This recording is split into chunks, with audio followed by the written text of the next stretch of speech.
SP రంగంలో దిగి కొట్టేవాళ్ళు పారేశాడు, టపా టపా కొట్టి అందరిని డిస్పర్స్ చేశాడు. That is the duty of the police to do. ఇక్కడ IG and DGP and SP colluded, Chandrababu ఆదేశాలే.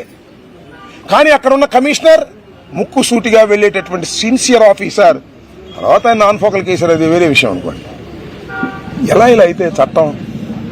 మేమైనా ఎవరైనా ప్రభుత్వాలు చేసేటప్పుడు పోలీసులే గుండాలతో, పోలీసులే తెలుగుదేశం కార్యకర్తలతో, పోలీసులే క్రిమినల్స్తో ఏకమైపోతే సమాజం ఎక్కడ పోతుంది? ఇలాంటి ప్రెసిడెంట్స్, ఇలాంటి ఆచారం ఈ రాష్ట్రానికి అవసరమా కాదా? విఘ్నులైనటువంటి తెలివిగల ప్రజలు, ఏ పార్టీ వారైనా, తెలుగుదేశం, జనసేన, సిపిఐ, సిపిఎం, ఏ పార్టీ అయినా ఆలోచించుకోండి అని మనం చేస్తున్నాం. ఎక్కడా కూడా దీన్ని వదిలిపెట్టే ప్రశ్న. నేను అసలు ఎప్పుడు నేరాలని ప్రోత్సహించేవాడిని కాదు, హింసని ప్రోత్సహించేవాడిని కాదు, చట్టబద్ధంగా ఉండాలని కోరుకునేవాడిని. కాకపోతే సెటైరికల్ గా మాట్లాడతాను. సెటైరికల్ గా మాట్లాడితే నన్ను ఉంచేస్తారా, నన్ను లోపల పెట్టేస్తారా, నా ఇల్లు తగలేస్తారా? ఏంటి అన్యాయం?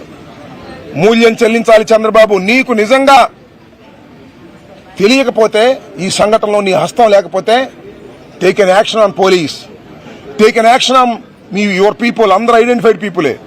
నీకు తెలియకపోతే వాళ్ళ మీద యాక్షన్ తీసుకో. తీసుకుంటే నీకు తెలియదు అనుకుంటారు. నీకు తెలిస్తే రాష్ట్ర ప్రజలకు క్షమాపణ చెప్పు. ఏమంటావండి? అశాంతి ఉంటే ఇండస్ట్రీలు రావా? మరి ఇదేంటి అంటారు? 7 గంటల సేపు ఎక్స్ మినిస్టర్ ఇంటి మీద పడి దాడి చేస్తుంటే ఇది అశాంతి కాదా? ఎవడొస్తాడు ఇండస్ట్రియలిస్టు? నీకు డబ్బులు ఇవ్వకపోతే పోలీసులు లేకుండా వాళ్ళని కొట్టిస్తావుగా. ఈ వచ్చిన బాపత్తో ఏమిటి అన్యాయం? ఒక్కసారి తిరిగి ఆలోచించుకో నారా చంద్రబాబు నాయుడు గారు. నీ కుమారుడు, మీ ఇద్దరే ప్రధాన A1, A2 క్రిమినల్స్ నా మీద అటాక్ చేయడానికి కారణం మీరే మానిటర్ చేశారు. అది కాదు అంటే చెప్పు, వీళ్ళందరి మీద యాక్షన్ తీసుకో. అప్పుడు నమ్ముతారు తప్ప నమ్మరని ఈ సందర్భంగా చెబుతూ, రాబోయే కాలంలో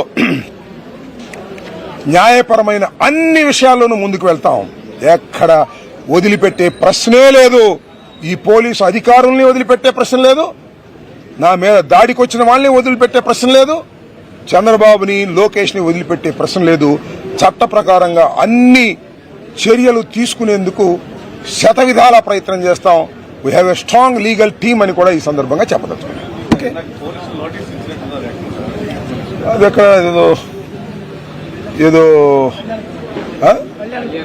కళ్యాణదుర్గం పోలీసులు వచ్చారు, వాళ్ళకి ఇంకా ఆర్డర్ లేదంట. ఈ కళ్యాణదుర్గం పోలీసులు ఎవరో తెలుగుదేశం లీగల్ సెల్ వాళ్ళు ఆ రోజున ఇచ్చినటువంటి కంప్లైంట్ రిజిస్టర్ చేశారు. అదే 36 కేసులు రిపీటెడ్ గా ఉన్న